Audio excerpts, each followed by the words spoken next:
I want to talk today about kind of the beginning phase when you're starting to look for a horse. And I'm gonna talk a little bit about how sometimes when we buy horses, we end up buying the wrong horse. And what I want to kind of show you guys and tell you guys is that there isn't really such a thing as buying the wrong horse. I think that's important to understand when you're first starting your process of searching for horses, because horsemanship in its essence isn't about perfection. It's about growth and change and learning and the kind of pure essence of dressage and horsemanship. It's not about being robotic or being perfect. It's about change and resistance and growth and struggle sometimes.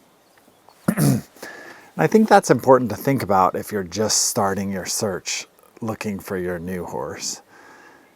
It's a challenging thing because you're kind of starting out and you're thinking about what criteria you want in a horse. And you're kind of building this archetype of what characteristics that unicorn horse might have. You know, it's not spooky, and it has perfect x-rays, and it looks this way, and it feels this way when I ride it. And I think those characteristics and the way that we build that in our mind is really important. But it's also, it's like there's this balance effect, you know, you have to kind of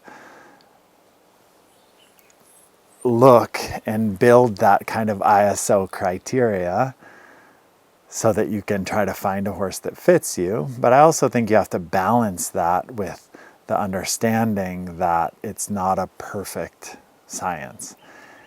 And simultaneously that we're starting this relationship with this new horse, and it might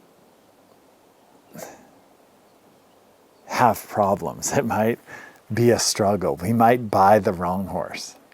And if we do buy the wrong horse, that kind of embarks this journey and enables growth. And then it reflects back onto us as to how we take that, how we grow from that, how we change with that. And that's where it becomes really powerful. Actually, horsemanship and dressage in general is this mirroring effect where your horse is reflecting and showing you things, and your ability to work with those things and reflect back to the horse and impact the horse. That's really what dressage is about. So I think in the beginning phases of looking, we can think a little bit differently about the criteria that we're looking for a horse. You know, of course, one of the biggest criteria is that we're safe. And I think it's well known that dressage can be a dangerous sport, or riding horses can be a dangerous sport. And so I think trying to find in your criteria a horse that's appropriate for you, that's a really important kind of step. And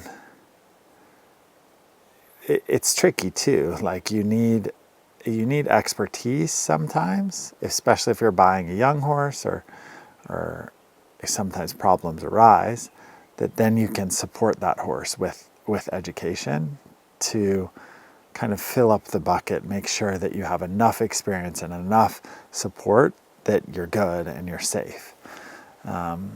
Oftentimes where we get into trouble with things like that is if we're not very knowledgeable and we don't provide a lot of support to the horse, and then the horse itself has their insecurities and their things that manifest into being a problem. But if we have a more professional or a more astute trainer that's able to support the horse, then we can overcome kind of those difficulties and really have a good experience. So it's about forming the whole package, you know. But yeah, when we start looking, that safety component is a really big thing, and some of that is dependent on your level and what your expectation is. If you have a really good trainer that's going to be involved in the process moving forward, then I think understanding that you can get a greener horse, or at least be willing to kind of open that door and know that your process once you buy the horse may involve leaning on those support systems throughout the journey and being patient with it. If at the same time you don't have a trainer and you're really isolated by yourself, then you may look for a horse that's more solid or more confirmed, that is in a more stable place and is then in turn able to support you if you're a more green beginner type rider. So you're definitely like looking out for this on the front side to set up this place of sustainability and balance, maybe you could say, that's doable, that's workable. But the sooner that we can get out of the concept of searching for the unicorn and then being disappointed when it's not a unicorn, the better. And so regardless of those major catastrophic events, that it's this, you know, wild horse that bucks you off and it's super dangerous and we have to sell it, like the more softened versions of that, where we try to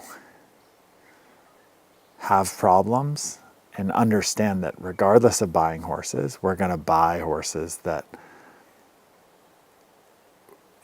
we embark on this journey of struggle and frustration, and the quicker we can transition from the place of buying to the place of working through, the better.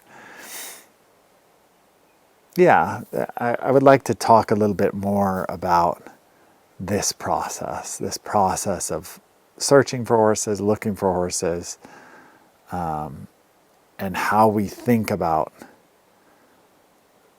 I'm going to go look for a horse and I'm going to go find the next partner.